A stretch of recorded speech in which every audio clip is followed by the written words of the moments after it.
안녕하세요. 크립토노마드입니다. 이번 주 예정된 핵심 캘린더 일정 2개 가운데 하나가 정리가 됐고 결과는 아주 훌륭했습니다. 그 덕에 증시도 비트코인도 모처럼 시원하게 반등세를 확인해줬습니다. 뉴욕 증시는 장마감 직후 실적을 발표하는 엔비디아에 대한 기대감으로 인해서 3대 지수 모두 일제히 랠리를 확인했습니다. AI 대장주 엔비디아에 대한 기대감에 기술주 전반이 반등세를 확인한 건데 예상대로 엔비디아는 시장의 예상치를 훌쩍 넘어서는 숫자를 실적 결과로 제시하면서 어닝 서프라이즈를 기록했습니다. 엔비디아 실적 발표가 아주 잘 마무리가 되면서 이제 이번 주 하이라이트의 주인공은 제롬 파월 연준 의장입니다. 잭슨 홀 스피치를 통해서 어떤 멘트를 어느 정도 수준으로 제시할지가 초미의 관심사인데 블룸버그 이코노믹스의 경우에는 파월 의장이 균형 잡힌 어조를 취할 것이라며 긴축 사이클 종료를 암시하는 동시에 고금리를 더 오래 유지해야 될 필요성을 강조할 것이다. 이런 전망을 제시했습니다. 엔비디아를 중심으로 한 기술주 반등이 이루어지면서 비트코인도 다시 26,500달러 지지 테스트에 나섰습니다. 현재 20일 지수이동 평균이 27,700달러 부근이라서 아직 갈 길이 멀긴 한데 여기까지만 올라서 주면 31,000달러까지 내다볼 수 있는 반면 지금 구간에서 미끄러지면 최악의 경우에는 2만 달러 급락 가능성 생각해 볼 수 있는 그런 상황입니다. 7월 고점 대비 거의 반토막 난 리플 XRP는 앞으로 어떤 흐름을 보이게 될 것인가? 국내 20대 투자자들이 비트코인이나 이더리움보다 더 많이 투자하고 있는 종목이 리플이라고 하는데 그만큼 혁신 기업으로서의 리플에 대한 관심도가 아닐까 싶기도 합니다. 비전, 혁신, 또 가치, 잠재력 이런 것들이 소송 리스크로 인해서 제대로 시세에 반영되지 않고 있는 건 참 아쉬운 지점인데 그래도 올해 들어서 대부분의 시세 전망을 적중시켰던 XRP 분석가의 경우에는 2025년 이 정도가 되면 목표 가격 333달러로 제시를 했습니다. 요즘 크립토 커스터디 이슈는 암호화폐 업계 전반의 화두 가운데 하나입니다. 잊을만 하면 한 번씩 사고가 나기 때문인데 그래서 중장기 대응 전략을 추구하는 경우 일부 물량을 콜드 월렛에 보관을 하는 것이 리스크 관리 차원으로도 여겨지고 있는 그런 상황이기도 합니다. 개인적으로는 그래도 일부 물량은 내가 직접 내 금고에 보관을 하면서 리스크를 분산 관리하는 게 좀 더 속편한 방식이 아닌가 생각하고 있습니다. 그래서 저는 디센트 월렛에 일부를 보관하고 있는데 콜드 월렛에 관심이 있으신 분들은 저희 채널과 파트너십을 맺고 있는 디센트 월렛을 특별 할인 가격에 구매하실 수 있습니다. 콜드 월렛에 보관을 하면 내가 직접 관리를 한다라는 장점이 있는 반면 고액의 물량을 보관하실 경우에는 트래블 룰로 인해서 번거롭게 느껴질 수 있는 그런 부분도 있으니까 이런 점까지 잘 참고하시면 좋겠습니다. 특정 거래소나 코인 이체 등과 관련해서는 디센트 고객센터를 통해서 확인하실 수 있습니다. 그럼 이번 영상 시작하겠습니다. 뉴욕 증시는 장마감 직후 발표되는 엔비디아 실적 발표 기대감을 품에 안고 3대 지수 모두 일제히 상승 마감했습니다. 여기에 미국과 유로존의 기업 활동 지표가 부진한 상황이 확인되면서 10년 만기 국채 수익률이 16년 최고치에서 빠진 것도 증시 반등에 힘을 실었습니다. 이번 주 최대 관심 포인트 가운데 하나였던 엔비디아의 실적은 말 그대로 어닝 서프라이즈였습니다. 2분기 매출 135억 1천만 달러를 기록하면서 시장의 예상치보다 20% 이상 호실적을 확인했고 주당 이익도 2.7달러로 예상치 2달러를 29% 이상 상회했습니다. 실적 발표 전인 정규장에서만 3% 수준의 상승세를 보였던 엔비디아는 실적 발표 뒤에 시간 외에서 8% 급등을 확인했습니다. 주가는 무려 500달러를 넘어서면서 사상 최고치를 갈아치우고 있습니다. 2분기 실적 결과보다 시장을 더 놀라게 만든 것은 3분기 예상치였습니다. 기존 126억 1천만 달러 예상보다 70% 이상 성장이 가능한 160억 달러를 3분기 매출로 예상한다라고 밝힌 겁니다. 젠슨 황 CEO의 멘트처럼 이 새로운 컴퓨팅의 시대가 시작됐다 이렇게 봐도 무방하다 싶은 그런 생각이 들기도 합니다. 엔비디아의 칩은 챗GPT 같은 생성형 AI 시스템 구축에 절대적인 역할을 하고 있는 데다가 앞으로 더 구체화될 메타버스 시대의 관점에서 바라봐도 엔비디아의 GPU는 시간이 가면 갈수록 더 각광받을 가능성이 높다라는 점, 그래서 이미 올해 들어서 200% 이상 주가가 올랐지만 어쩌면 시장의 예상치 가운데 하나인 $800까지도 도달할 수도 있지 않을까. 누구 말 맞다나 이제 뉴욕 증시의 대장은 사실상 엔비디아가 아닌가, 그런 생각이 들기도 합니다. 엔비디아 이슈가 잘 넘어갔기 때문에 이제 이번 주에 피날레 이벤트가 될 최대 화두는 단연 잭슨홀 미팅, 더 정확히는 잭슨홀 스피치를 통해서 파월 의장이 어떤 스탠스를 보여줄지가 전 세계 금융시장의 최대 관심사입니다.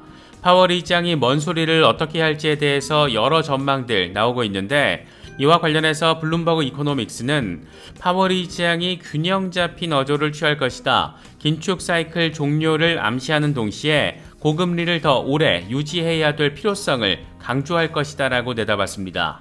시장이 기대하는 한 가지와 바라지 않는 한 가지를 동시에 던져주면서 이도저도 아닌 분위기를 이끌 가능성 지금 이야기하고 있는 겁니다. 엔비디아가 AI 관련주들을 견인하면서 동시에 기술주 전반의 상승세를 이끌었고, 기술주와 동조화 양상이 자리한 비트코인 역시 이 기운에 영향을 받았습니다. 일시적으로 26,500달러 위로 다시 뚫어내기도 했는데, 과연 이 구간에서 의미 있는 지지세를 확인해 줄 수 있을지가 관건이고, 이제 이건 파월 의장의 멘트 결과에 달려있다, 이렇게 바라볼 수 있을 것 같습니다. 공포 탐욕 지수는 하루 전보다 4포인트 오른 41을 기록하면서 여전히 공포 단계가 이어지고 있습니다. 비트코인 도미넌스는 49%대 초반에서 아직 횡보하는 모호한 상황을 확인해주고 있습니다. 현재 비트코인의 흐름과 관련해서 코인텔레그래프의 기고가 라케시 우페드히에는 황소 세력이 26,833달러 장애물을 통과한 뒤 20일 지수이동 평균인 27,777달러를 극복할 때까지 계속 압박을 받을 것이다. 이런 저항을 모두 극복한 뒤에는 24,800달러에서 31,000달러 사이 범위에서 유지가 될 수 있다. 곰 세력이 더 힘을 내기 위해서는 24,800달러 아래로 가격을 유지해야 하는데, 이렇게 되면 20,000달러까지도 후퇴할 수 있다. 이렇게 분석을 했습니다. 이번에 비트코인이 일시적으로 26,800달러까지 반등하는 과정에서 비트코인 상어와 고래들이 주도했다라는 온체인 데이터도 나와줬습니다. 비트코인 10개에서 10,000개를 보유한 주소는 현재 156,660개인데, 이들 주소가 8월 17일 이후에 3억 860만 달러 규모의 비트코인을 축적한 것으로 나타났습니다. 센티멘트 데이터를 보면 최근 6일 동안 매집한 개수는 11,629BTC인 것을 확인할 수가 있습니다. 시장 전반이 어지러울 때 일부 개미들이 공포에 질려서 던지고 있을 때 고래들은 이걸 아주 적극적으로 받아먹고 있던 겁니다. 익명의 분석가 크립토 타이탄의 경우에는 25,800달러 지지선은 지금 주목할 만한 수준이다.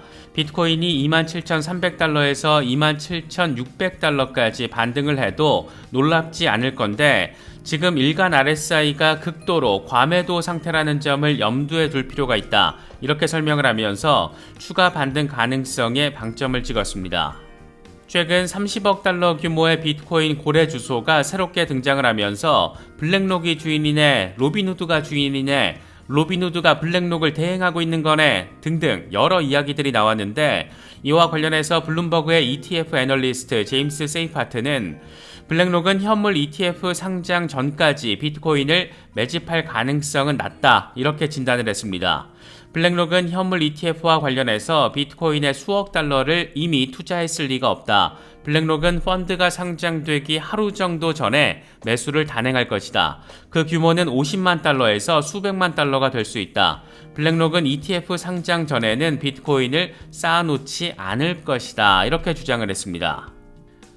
이런저런 이야기들을 종합해서 바라보면 두 가지 상황 정도를 생각해서 볼 수가 있는데, 이미 16,000달러 구간에서 장외 시장을 통해 대량 매집했을 가능성, 이게 한 가지가 있고, 그게 아니라면 비트코인 현물 ETF 승인 이후에 상장 직전에 대량 매수 가능성, 이 정도 상황을 생각해 볼 수가 있습니다. 이어서 리플 관련 소식입니다. 리플 XRP도 소폭 반등하긴 했지만 숫자는 여전히 아쉽습니다. 0.52달러 지지 테스트를 진행하는 수준입니다. 20일 지수이동 평균이 0.58달러 부근인데다가 RSI 역시 과매도 근처여서 곰 세력에게 유리한 상황입니다. 0.5달러 밑으로 빠질 경우에는 0.41달러 폭락 가능성, 0.58달러 위로 반등을 해주면 50일 단순이동 평균이 자리한 0.63달러까지 상승할 가능성, 이렇게 나눠서 바라볼 수 있는 그런 상황입니다. XRP 맥시멀리스트 다크 디펜더의 경우에는 모처럼 여러가지 이야기들을 던져줬는데, 먼저 XRP 단기 목표 지점으로는 0.60442달러와 0.66492달러, 지지라인으로는 0.52862달러와 0.39169달러를 제시했습니다. 0.93달러 돌파 이후에는 1.33달러, 그리고 나서 1.88달러가 가능하다라는 점도 함께 설명을 했습니다. 이 양반은 올해 들어서 진행된 여러 상황에 대해서 종합적인 생각을 다소 긴 글을 통해서 공유하기도 했습니다. 4월에 설정했던 여름 목표 1달러는 XRP가 7월에 0.93달러를 기록하면서 거의 달성이 됐다. 리플의 목표는 0.89달러까지 성공적으로 터치한 뒤에 0.93달러 돌파, 이후에 1.33달러, 그리고 나서 1.67달러에서 1.73달러까지 향해 나가는 것이었다. 리플의 이런 목표를 향하는데 핵심적인 0.93달러 저항, 이걸 깨는데 어려움을 겪었다. 따라서 첫 번째 웨이브가 0.93달러에서 완료된 것을 기준으로 새로운 목표는 1.88달러, 그리고 나서 이후에는 5.85달러, 그리고 18.22달러로 나타났다. 이제 그랜드 웨이브 3의 목표는 믿거나 말거나 333달러, 이건 재정적인 투자 조언이 아니다. 2017년에도 비슷한 움직임이 발생했고 2021년에는 거대한 비파가 발생했다. 리플은 이제 그랜드 웨이브를 준비하고 있는데 첫 번째 파동은 18달러에서 36달러 사이로 예상된다. 이렇게 전폭적인 나름의 분석, 전망, 숫자, 그 시세를 설명을 했습니다. 이 양반은 그러면서 리플 주변에 자리한 긍정적인 상황들도 함께 설명을 했는데, 블랙록과 벵가드 등 거대한 투자 기업들이 암호화폐 산업에 들어오고 있다는 점, XRP가 증권이 아니라는 법원의 판결, 디지털 결제 인프라의 모든 측면에서 엄청난 역할을 하게 되게끔 제기된 XRP의 속도, 신뢰성, 거래량, 기관이 준비하고 있는 상황들, 이런 점들을 설명을 하면서 적절한 시기가 우리를 기다리고 있다, 이렇게 덧붙이기도 했습니다. 333달러, 이걸 지금 환율로 계산을 하면 44만원 정도가 되는데, 과연 이게 2025년, 2026년 이 어느 시기에 가능은 한 건지, 이 숫자 자체는 워낙 커서 비현실적으로 느껴지는 부분도 있지만, 이걸 빼고 나머지 거론된 이야기들은 충분히 지금의 현재 상황을 사실적으로 보여주는 부분이 아닌가 생각됩니다. 그래도 올해 들어서 XRP에 대한 전폭적인 전망을 가장 적극적으로 제시하는 분석가들 가운데 나름 가장 객관적이고 적중도도 높았다라는 점을 고려하면 괜히 기대감을 더 느끼게 되는 것 같습니다. 리플 소송과 관련해서도 꽤 흥미로운 상황이 펼쳐졌습니다. SEC 측의 변호를 맡고 있는 변호사 한 명이 빠진다라는 소식인데, 이 양반이 나름 SEC 변호인단에서는 최고위급 변호사라고 불리는 그런 인물이었다라고 합니다. 이런 나름의 상징성을 가진 인물이 변호인단에서 돌연 사임을 한다라고 하니까 SEC의 침몰하는 배에서 최고위급 변호사들조차 피하려고 하는 것 아니냐, 거리를 두려는 것 아니냐, 이런 이야기들도 나오고 있고, 여기서 좀 더 희망 회로를 돌리는 사람들은 이건 리플이 승자라는 개념을 더욱더 강조해서 보여주는 상황이다, 이런 말들도 하고 있는 그런 상황입니다. 어째 좀 그럴싸하게 느껴지는 것은 꼭 기분 탓만은 아닌 것 같습니다. 이번에 준비한 영상은 여기까지입니다. 시청해주셔서 감사합니다. 지금까지 크립토 노마드였습니다.